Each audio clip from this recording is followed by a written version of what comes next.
Good afternoon. I'd like to call the Health and Human Services and Aging Committee meeting to order Wednesday, April 20th.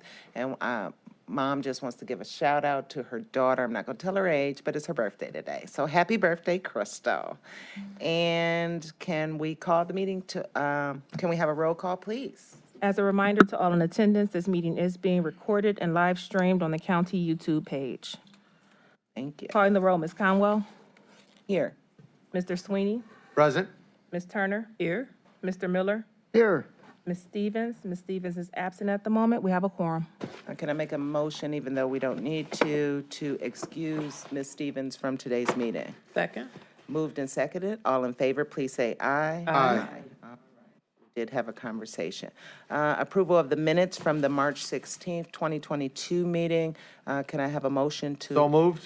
All right, moved by Sweeney, Second. seconded by Miller. All in favor, please say aye. Aye. Thank you both. We only have one item that is, matter that is referred to the committee today. Excuse me, and we- Madam Chair, we have somebody signed in for public comment. Okay, I will go back to that. And we Okay. also have a presentation by City Fresh. So if we can go back to public comment, I apologize. Who do we have today? Lou.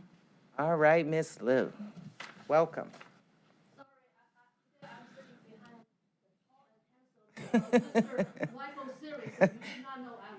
Okay, I apologize. Good afternoon, everybody. Afternoon. Good afternoon. First of all, I would like to say I'm glad to be here to support the resolution for LMM's funding. An organization doing good in the community should really get a proper fundings to begin with, not just to get short on the funding as short as I am to only have a job. That's not what they want. They really want to do the whole thing. However, now back to the business.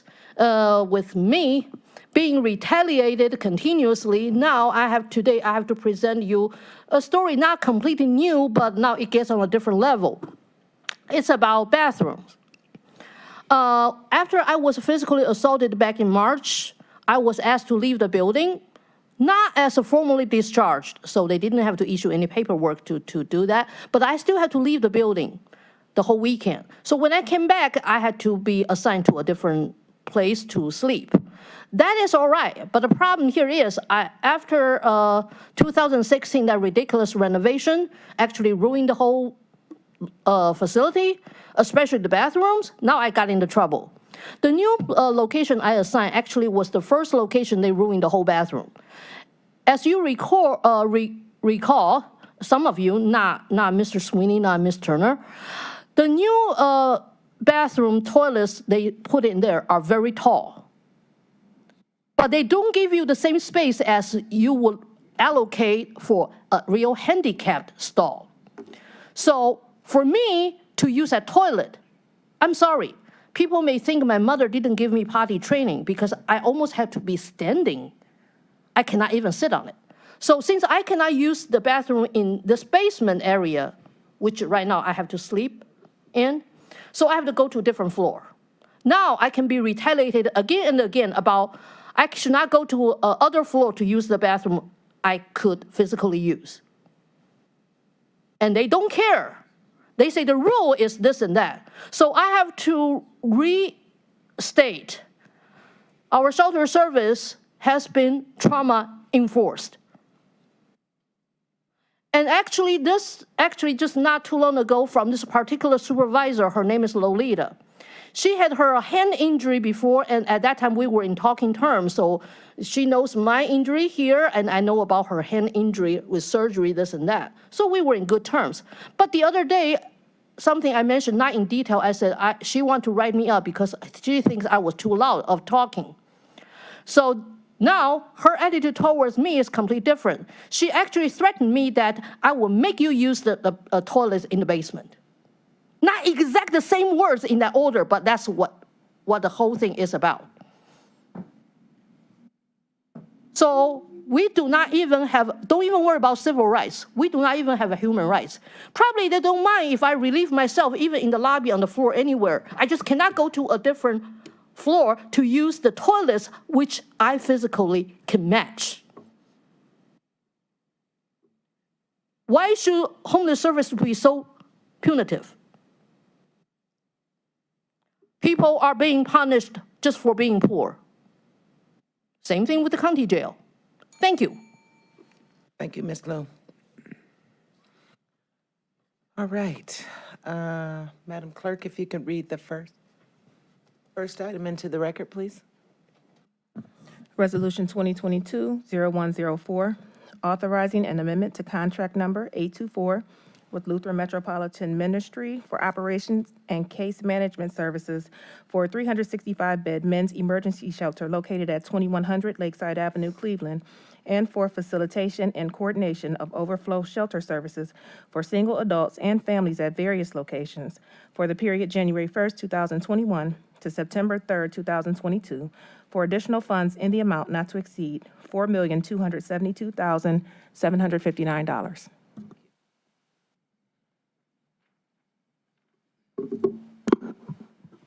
Good afternoon, David Merriman on behalf of the Department of Health and Human Services, bringing forward today an item from the Office of Homeless Services requesting an amendment to our contract with Lutheran Metro Ministry.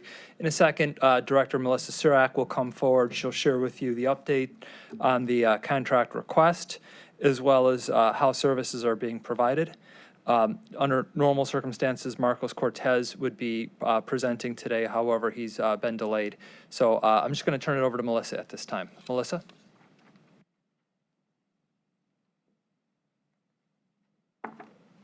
Good afternoon, Council. Melissa Surak with the Office of Homeless Services. As Mr. Merriman mentioned, making a request for this amendment to the contract with LMM, which includes funding to support their current 365-bed men's shelter, as well as our COVID recovery space efforts and our seasonal shelter. OHS, in coordination with the Homeless Continuum of Care, implemented many efforts at the onset of COVID to ensure the safety and well-being of our homeless community. One of the most pertinent efforts to successfully mitigate risk included collaborating with Continuum partners and the local healthcare system to provide recovery space for individuals and families who have either been diagnosed with COVID and discharged from the hospital to shelter, as well as providing shelter for individuals and families that are positive testing within our system. The COVID recovery effort included shelter space, as well as other ancillary services, including referral service, medical services, facility cleaning, and client transportation. In addition, alternative shelter options were utilized to decrease census at the non-congregate shelters. This funding as well supported a vaccine incentive as well as housing incentives to, again, decrease shelter census. All of these efforts were primarily funded throughout the pandemic through CARES Treasury dollars as well as ESG CARES dollars. LMM has always served as the fiscal conduit as well as the main coordinators with OHS. At the end of 2021, those funds, the term on those funds were exhausted. And as you recall, we had a great upsurge with Omicron, and we were still in need of securing that safety net. So at that time, this request was made to continue that safety net for our continuum of care. I also have with me today Michael Searing from LMM to answer any additional questions you have regarding operations. I want to open it up to the committee. Any questions for Mr. Searing or Mr. Merriman or Director Surak? Councilman Miller.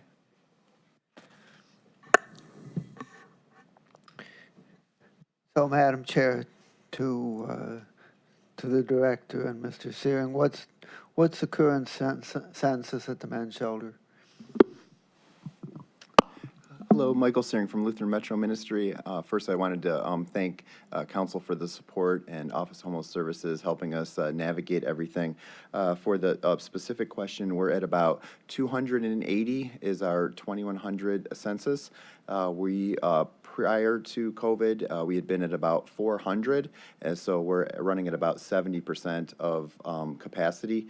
I would just also add to that thanks to the leadership and the initiatives, we continue to have a less than 5% COVID positivity rate, and that's on over 2,700 tests. So even though our census is starting to climb up, we're thankfully not experiencing an outbreak. And do you consider that we're still in a COVID emergency situation, or do we feel we're moving past that? We are definitely operating under COVID emergency. We maintain all of our protocols with mask requirement, plexiglass, using the diversions to keep the census low. So yeah, we have not changed or reduced any policies or strategies. And I know that we purchased the adjacent building and we're planning to expand the facility. What's the status of that program? I will ask Melissa perhaps if she has an update on the timing, but I would say that we are very excited for it. We work with the county and the architects on layout, and it's going to be approximately 50% more space, so that'll be very helpful for the social distancing, and we're just really looking forward to that expansion. I'm not sure if there's a timing update. I would also add that this expansion opens the opportunity to possibly not have to operate the overflow that LMM has been historically operating, which will be great as well. Last, my knowledge from Public Works, they're currently working on putting out an RFB in the very near future. 2020 Lakeside itself should take about 6 months to complete. So the RFB is about to be released. Okay, thank you. All right, I have a question that it's probably for Director Sirak. The amendment of this contract pertains to what specifically? It contains, I'm sorry, it consists of funding that supported the COVID recovery, actual physical location in the facility, the medical services, as well as the referral services, the cleaning services, as well as the seasonal shelters, which Mr. Searing can speak about as well. As we had the influx with Omicron, of course, we went into the cold weather season in our original seasonal planning, all the more reason to keep the census down in the shelters. So that also allowed for alternative housing to be provided during the cold weather season to keep LMM's shelter at a lower census. Okay, so the capacity is 365. That's how many beds that you have? Excuse me, your microphone. We gotta make them longer.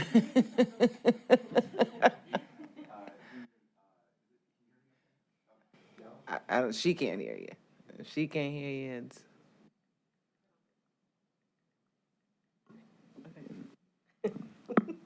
All right, minor glitch. I'm sorry. The legal occupancy of 2,100 is 365 beds. We also have approximately 40 beds of overflow that we utilize when necessary. We also utilize a system we refer to as refill beds. When someone leaves the shelter, if they're working third shift or something, we change the sheets and can use that bed again. So our average has been 400 per night, but there's specifically 365 beds. Okay, so that, to be clear, that 40-bed overflow is in addition to that 365? Correct. Okay.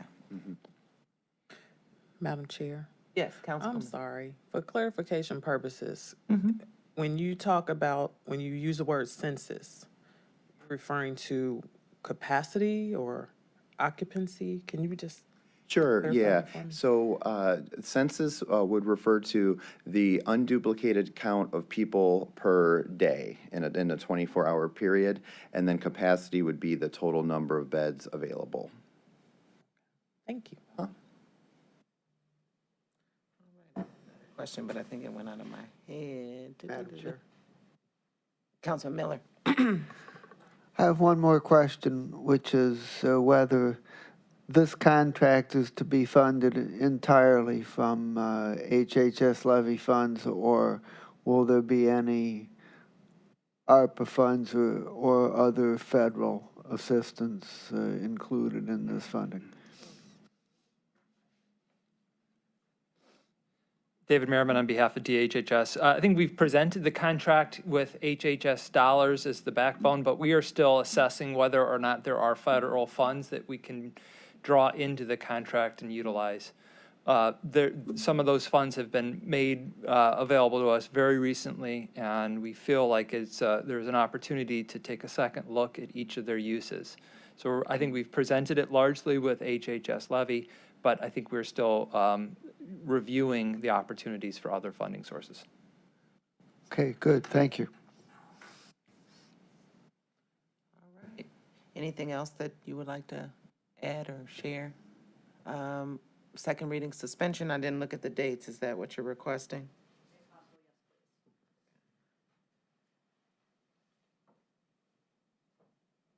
Right. And Madam Chair, before we Yes, Mr. move it along, I have one further question, which is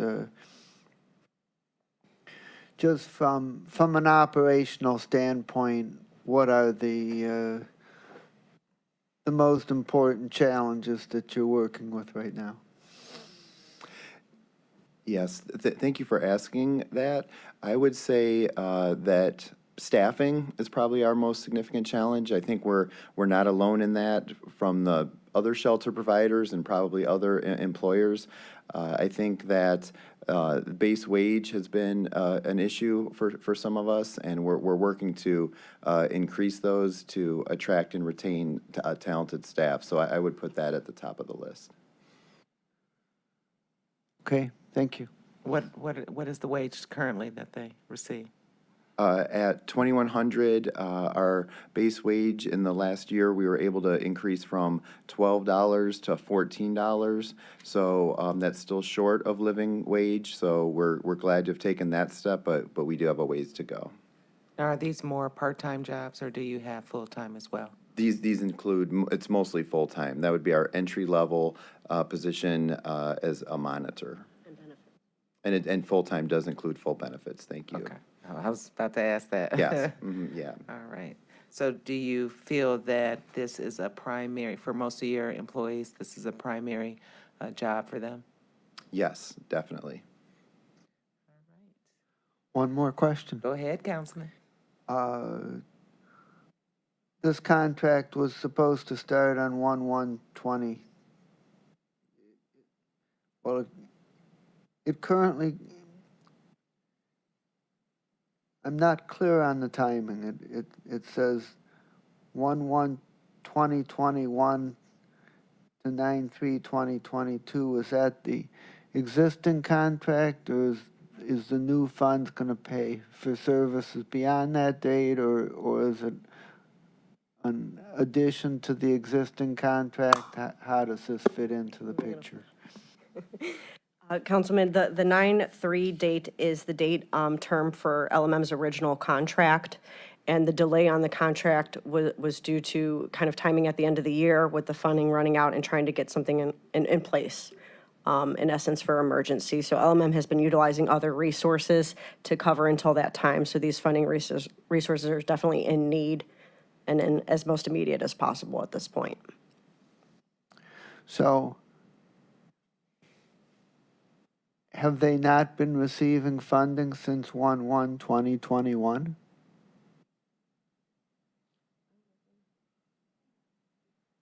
They have, sorry, I phoned a friend. Aaron Reardon from OHS confirmed, yes, they have been.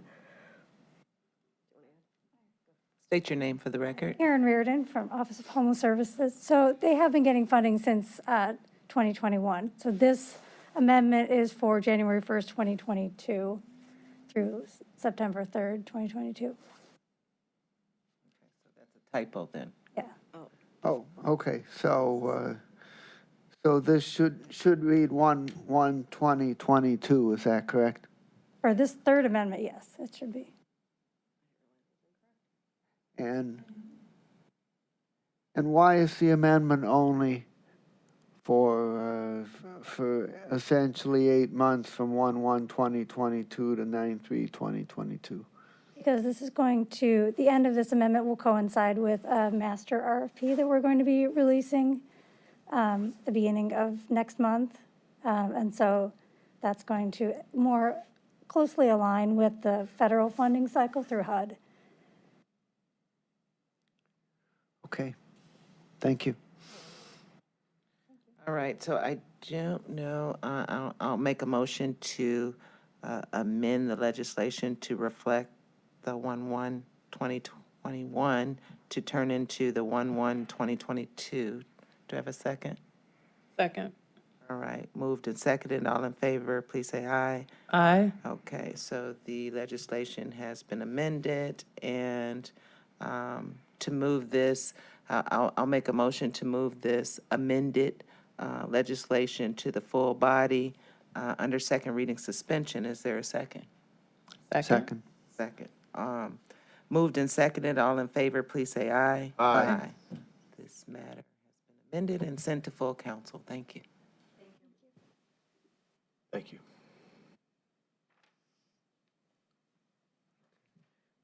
Right, so that concludes our matters that were referred to the committee today. For those that are watching, the Health and Human Services Department has been conducting, or the administration has been conducting, emergency placement meetings with a lot of providers. So if you're out there and you're watching, that meeting will be postponed to a later date. It was on the schedule for tomorrow at 1 o'clock in council chambers. That will be postponed until we hear from the administration. And so now I would like to bring up Anna from City Fresh and give us a presentation in regards to how City Fresh helps our individual neighborhoods. And so I just thought it would be easier for Anna to get us all at one place. And thank you. And Thank your last you. name, Anna? My name is Anna Kiss Mauser Martinez. I'm the executive director of City Fresh, a local foods nonprofit working to create and promote a more healthy, vibrant, and just local food system. Do I need to push the button? Thank you. So that's our name. Thank you for having me today and allowing me to talk a little bit about what we've been doing in Cuyahoga County. City Fresh's beginnings were in the Clark-Fulton neighborhood, where the first Fresh Stop was launched in 2005. But I first heard of City Fresh in 2006 from my local mom group. As far as I knew, the program consisted entirely of one community-supported, or CSA, pickup location in Lakewood. I lived in Cleveland Heights at the time, so I didn't find it feasible to participate, but by 2007, City Fresh expanded to locations throughout the county and began to serve my inner ring suburb. I had heard and read about CSAs, collectives of people getting together to financially support small farmers focused on sustainable agriculture, and each receiving then in turn a share of whatever is grown during the season. These were kind of a hot thing at the time, as local foods began to draw national attention and more people learned about climate change. Considering where your food comes from and how it's grown is a fundamental action individuals can take to reduce their carbon impact. We've all got to eat, so it's a way to vote with your dollars every single day. The problem tends to be that local foods can be expensive, and CSA participation typically requires a pretty hefty upfront cost. I always say I don't have my entire grocery budget ready to go in February. In 2007, I was a young mother to 2 small children, making ends meet thanks to food stamps and Medicaid. I definitely didn't have the means to join a CSA, even if I had the drive to participate in community environmental efforts and the very real desire to feed my children dense nutrition. City Fresh sells affordably priced farm boxes of fruits and vegetables at 15 pickup locations throughout Cuyahoga and Lorain counties. Shares come in 2 sizes and at tiered prices and are purchased a week in advance. City Fresh gave me access to fresh, locally grown and sustainably grown produce on a weekly basis and only the weeks I wanted. I could use my SNAP card to pay, I received a discounted rate, and I started to meet more of the people in my neighborhood who shared my concerns. Fresh stops are most centered in low-access areas, also known as USDA food desert census tracts, since one's address is a social determinant of health. I encountered vegetables I wouldn't normally buy in the grocery store, which made cooking an adventure. Sometimes we were frustrated by things, but we kept trying because every week there would be more of something different. Volunteers and other shareholders at the Fresh Stops chat about what they make each week and give recommendations to make the most of the offerings. This informal peer network remains as likely the most effective nutrition education fostered by the program. I started volunteering to distribute the farm boxes and learn more about the organization and a lot more about vegetables and farming. I'd pack my kids up with their library books in our wagon and walk to the park where we set up each Tuesday. We counted and sorted and learned the names of so many of the participants, their children, their dogs, and how they liked their beets or whether they did. We discussed massaging our kale and how cilantro tastes like soap to some folks. I liked it so much, I eventually made it my livelihood.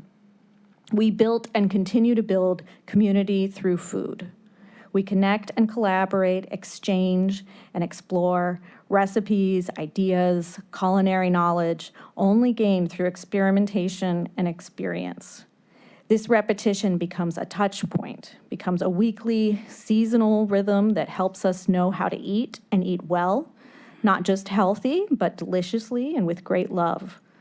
This is the same touch point we seek to share with all our participants, farm visitors, passersby, volunteers, and community partners to increase nutritional knowledge by building habits, familiarity, and a taste for adventure. Involving children in the planning, handling, and preparation of fresh foods instills curiosity and intimacy to help build lifelong good eating habits. Our Fresh Stops are centers for this, and we offer recipes, newsletters, articles, printouts, videos, and other content to build culinary competence across generations. Along with deliberations about whether the 5 colors of rainbow Swiss chard have different flavors, also comes heavier conversations about climate crisis and the future of food and the future of our communities. City Fresh is not a true CSA, but uses the CSA share model concept and aggregates from multiple farmers. Most of these farmers are Amish because while Ohio is one of the largest agricultural producers in the country, the bulk of what is grown here are commodity crops like corn and soybean added to other products or used to feed livestock. The Amish are subsistence farmers and have experience growing a larger variety of produce. Their experience and expertise are essential as we create adaptations to cope with the effects of a changing climate. Their low-impact approach and focus on soil health is additionally essential for climate mitigation efforts like carbon sequestration. They are stewards for the land and for our food future. 2020 saw our largest participation rates in my tenure. The uncertainty of the COVID pandemic, the interruption of supply chains, the unease that so many felt seemed to lead to greater interest in local foods, in supporting small farmers, and of course in home cooking as folks stayed in. The effects of 2020, the panic, unease, and general disruption have the same impact we are likely to see as climate crisis persists. Cuyahoga County needs infrastructure to support a resilient food system that is accessible for everyone. This is what our project is about. We link city to fresh food, the people most in need with the people with the greatest knowledge base. It's an elegant solution to all the world's problems. We're fighting income inequality, climate crisis, and nutrition-based disease, and creating environmental resilience, food sovereignty, and social equity. We at City Fresh recognize that all these challenges are interconnected and advise that the solution must be as well. Food justice is racial justice, is environmental justice. Put more simply, we work to save the world one vegetable at a time. Thank you. Very good. Very good. Love it. Any questions or comments regarding the City Fresh? And Anna, if you could just share with the committee up here which neighborhoods that you're included, or county districts that are included in this. I don't know if it's expanded to all of them. We have Fresh Stops. We have one in Public Square this summer. That's our City Hall stop. Slavic Village, Old Brooklyn, Cleveland Heights, Lakewood, and Ohio City, and Euclid. That's in Cuyahoga County. And Berea. Sorry. let me So get them when all. so when you talk about Berea, that's outside of, oh, Bria's Cuyahoga County. okay. Not my district, as you can see.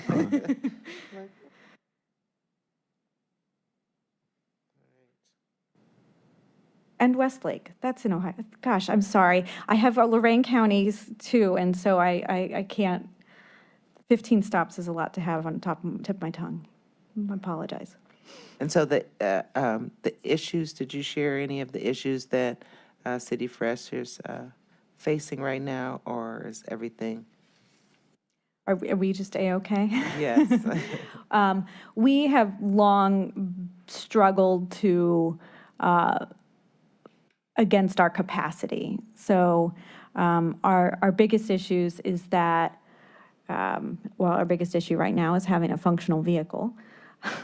And then also maintaining staffing and being able to pay appropriate wages to our entry-level staffing, and retaining staffing. Those are sort of our biggest things. And then retaining all of our volunteers.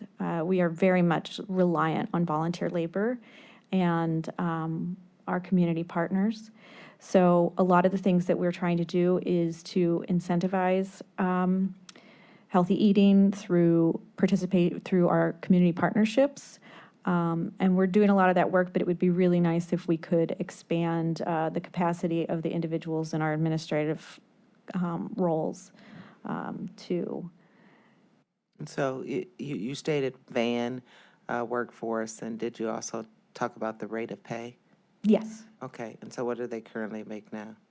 Our lowest entry level is like $12. We were able to do $15 for some of the more responsible roles, supervisory roles.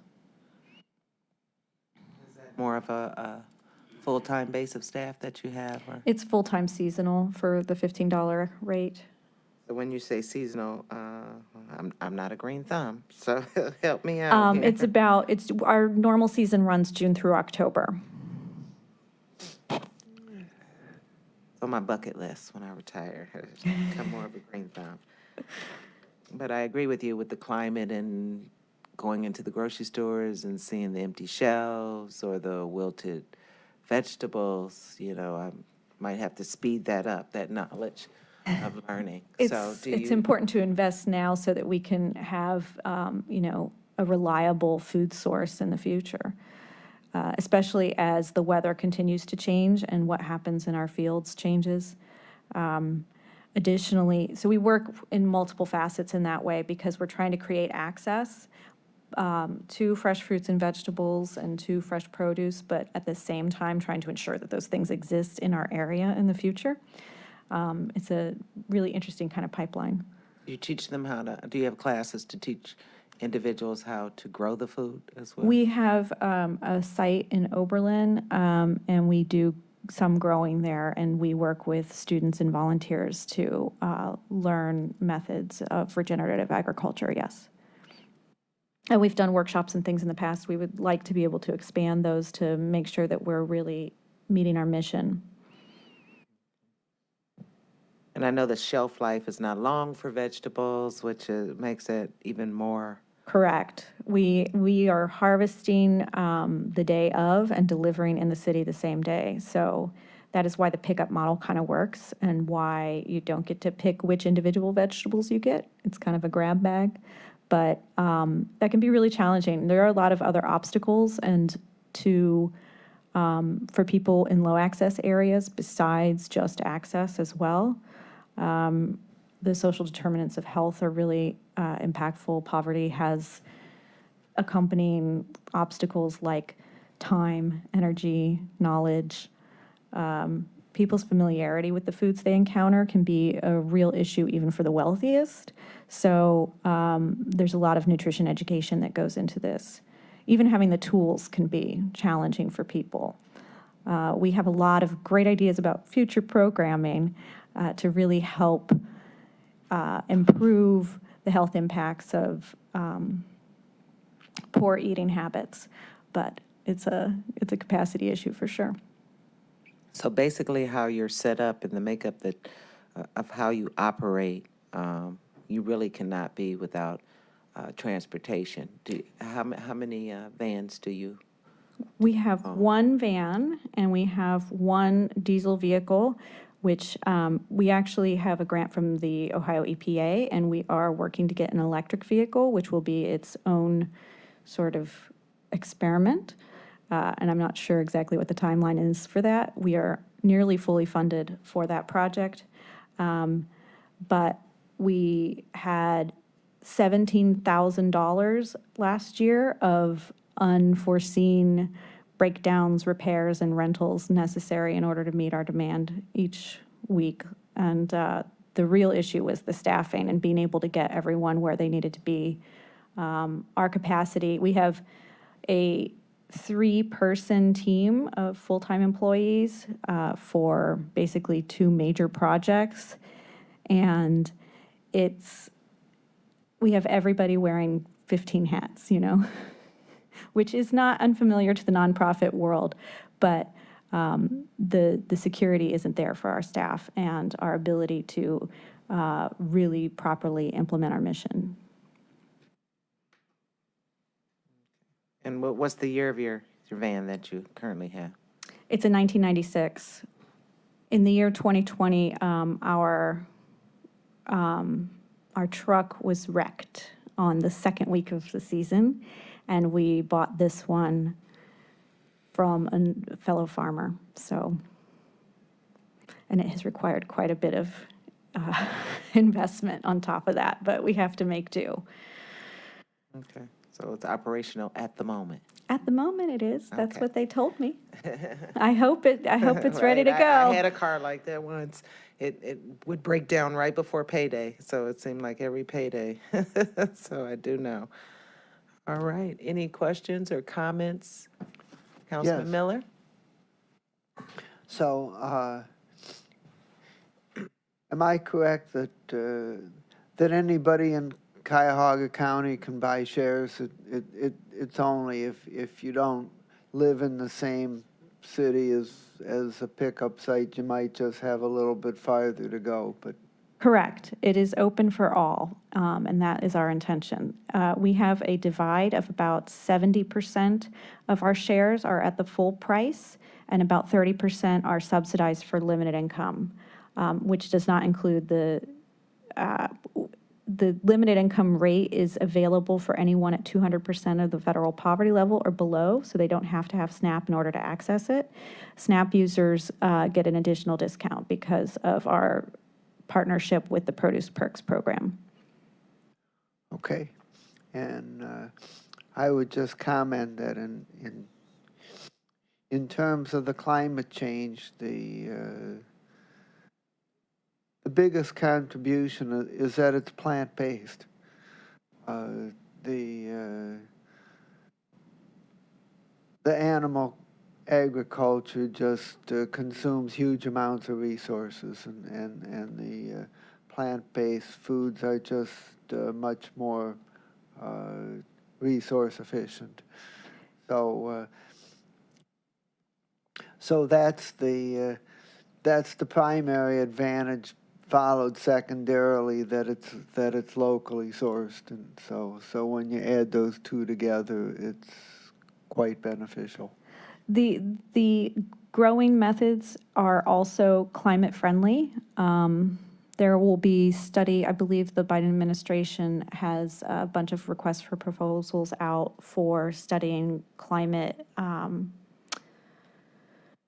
can't remember the exact phrasing, but they are going to have a climate friendly certification, I believe, for some things. So those are the kinds of methods that also have low carbon output, in addition to the fact that they are transported over a much smaller distance. So all of our things are grown within 70 miles of the city. Okay, thank you. Best wishes. It's a really important program and is beneficial to our community and the planet.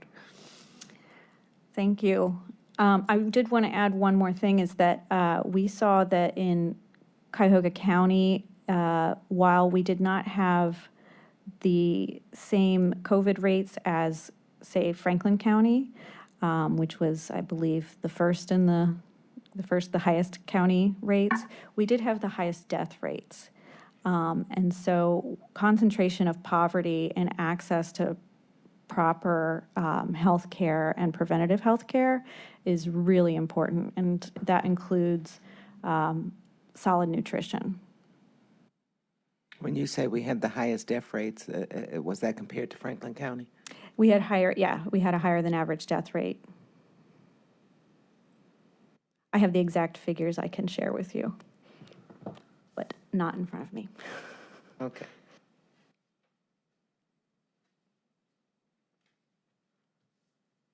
Any other comments or questions?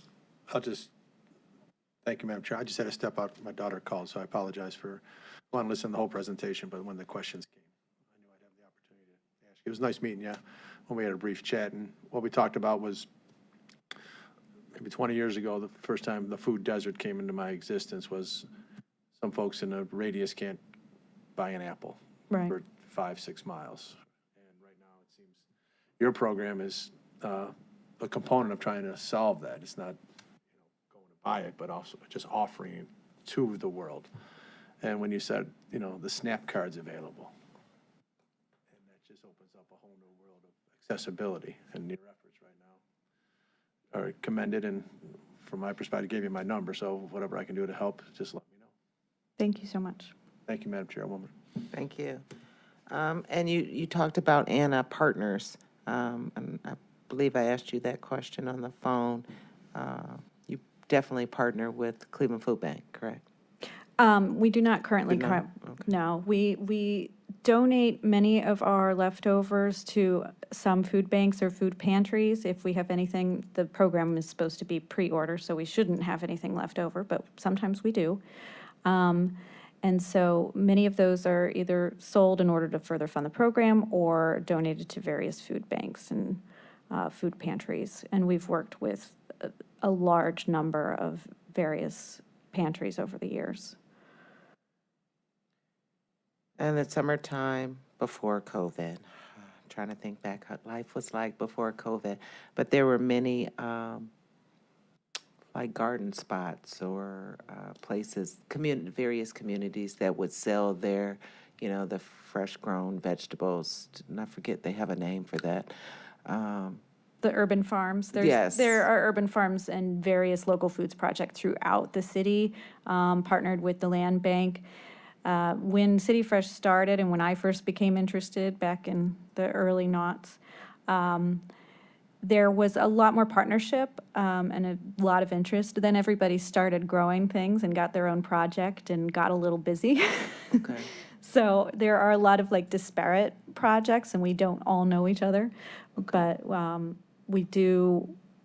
we are familiar with one another, and we've kind of found our niches to aggregate and make sure that we get those things out to people of limited income and low access has kind of been our big focus. And that's our big differentiator as well. Well, if you could provide our staff with your pickup locations for the various council members so they'll know, and possibly they'll come out to one of the locations and see how it's ran or whatever. Yes, I don't have it on that printed material because they change sometimes. So they're all available on our website, but I can give you a complete list as well. Right, I see him. I'm on your Facebook page now. Oh, good. All right.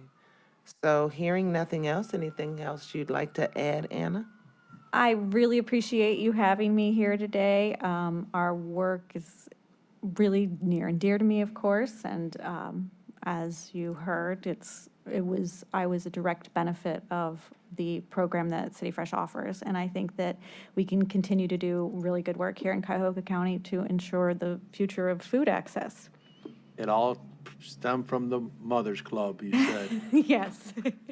The mom group, you called it. Yeah, that's how you find things out, by asking your friends. Right. Because moms, they're They're the ones that are on it. That's with the mom group. They have to feed the world, so. Right, exactly. So they know. If you could leave your card with Levine before you leave. Okay. And that way we can reach out to you. But thank you for coming today. Thank you for, I think we've talked about City Fresh, maybe when the new government started. I don't remember any conversation since then. I've always sat on HHS, so it could just be me not remembering. But thank you for coming out and learning about what you do. Thank you so much. Thank you. All right, there's one other thing.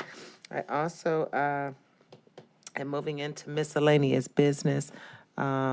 Just wanted to state that our Department of Senior and Adult Services Director Mason's last day is Friday, and her office will be having a go-away office celebration at 11:30 on Thursday. So please stop by, council members, if wishing her well on her future journey. And I plan on saying that I know it's not goodbye because she'll come back again. Because she's done so in the past. So that's my tagline, nobody take it. This meeting is adjourned. Madam Chair? Yes, sir. Before you adjourn, Yes. we have a question from staff regarding the dates on 2022-0104. All right. Good afternoon, Council. Andrea Richardson, Clerk of Council. I was listening to the actual presentation, and I just had a question for clarification. For the Lutheran Metropolitan Ministry amendment, this is an amendment. The original time period was January 1st, 2021 through September 30th, 2022. So Is it 30th or 3rd? We have 3rd on our. that was a typo from the department. It's 30. So my question is, when I heard that you were amending the time period, you amended the time period from January 1st, 2021 through, and then you amended it to January 1st, 2022. It should remain January 1st, 2021. That was the actual original time period. For this amendment that came before the committee today, they're just increasing funds. So the time period cannot change. Okay, so what about the typo of the 9:30? Should we correct that? That was already, yes, corrected. Okay, so we don't need to take a vote on correcting that? Correct. Okay, so I believe I made the motion to amend that legislation to reflect 1/1/2022. And I don't remember who seconded that. It was Turner. It was Turner. Okay, and so we want to rescind that. All in favor, please say aye. Aye. So we've now rescinded that, and so now we will have a motion going forward. I believe Sweeney gave the motion to move the total item to the full council under second reading suspension. And I believe it second. was Miller that Or was it? seconded. No, it was Conwell and Turner. Okay. Turner seconded, so all in favor of moving this non-amended legislation to the full council under second reading suspension, please say aye. Aye. All right, it has been corrected on the record. Thank you. You're welcome. Anything else for the good of the order? Meeting adjourned.